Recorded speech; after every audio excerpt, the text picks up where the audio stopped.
વજહથી હું video upload નહીં કરી શકતી હતી. થોડી સિચ્યુએશન ખરાબ હતી. હવે કંઈ વાંધો નથી. હવે બધું ઓકે છે અને હવે સમયસર મારા વિડીયો અપલોડ થતા રહેશે. And thank you for supporting me અને આવો જ વિશ્વાસ મારા પર રાખતા રહેજો. Thank you so much. તો આજે ચલો જોઈએ એક નવી રેસીપી. સબ્જી બનાવવાની શરૂઆત કરીએ તો તેના માટે કડાઈમાં લઈ લઈશું થોડું તેલ. તેલ ગરમ થાય એટલે તેમાં એડ કરીશું ડુંગળી. એક નાની ડુંગળી લીધી છે. ડુંગળી સારી રીતે સતળાય એટલે તેમાં એડ કરીશું આદુનો ટુકડો અને 4 થી 5 લસણની કળી.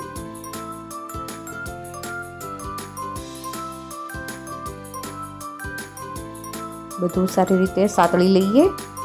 હવે એડ કરીશું લીલું મરચું.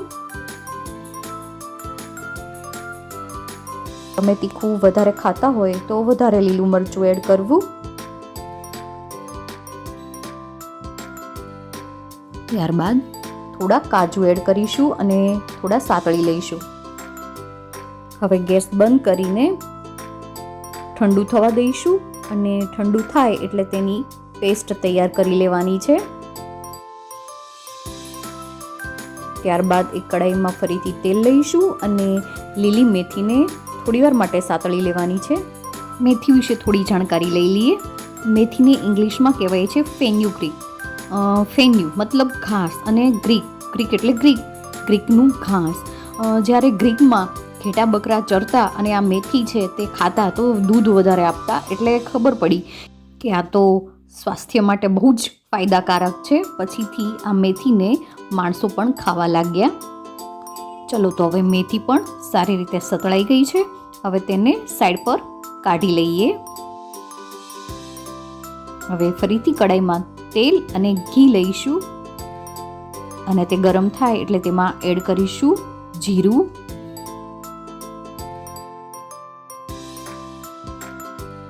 ત્યારબાદ એડ કરીશું હિંગ.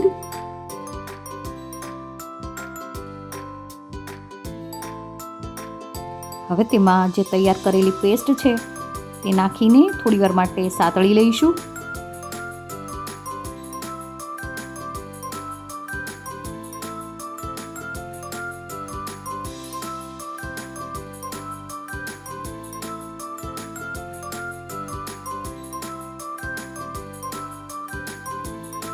હવે તેમાં એડ કરીશું સાતળેલી મેથી.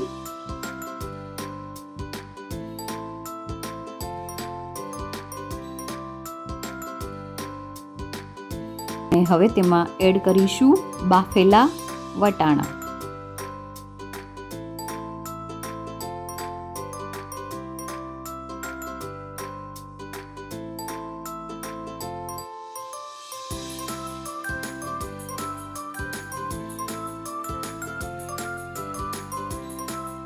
તેમાં એડ કરીશું પાણી.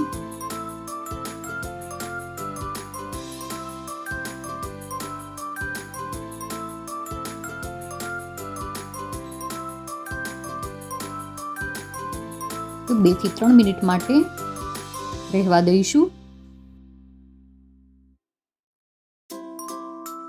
2 થી 3 મિનિટ બાદ હવે તેમાં એડ કરીશું તાજી મલાઈ.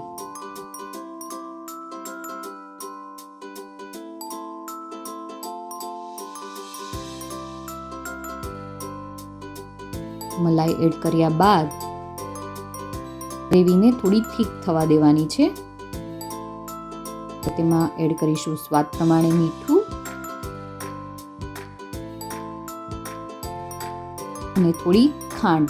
આ સબ્જી થોડી સ્વીટ હોય છે એટલે ખાંડ એડ કરી છે. જો તમે સ્પાઇસી બનાવવા માંગો છો તો તેમાં ટામેટાની પેસ્ટ અને લાલ મરચું એડ કરવું, જેથી લાલ ગ્રેવી થશે અને થોડી સ્પાઇસી થશે. અને હવે આ સબ્જીને 10 મિનિટ માટે ગેસ પર રાખીશું, એટલે કે જ્યાં સુધી ગ્રેવી થીક થાય ત્યાં સુધી રાખીશું.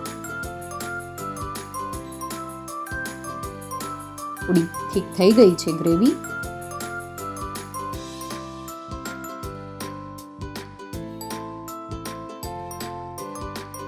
હવે એડ કરીશું થોડો ગરમ મસાલો.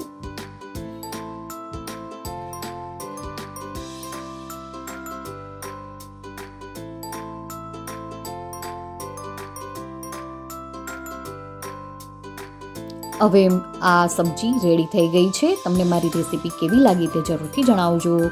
આવજો.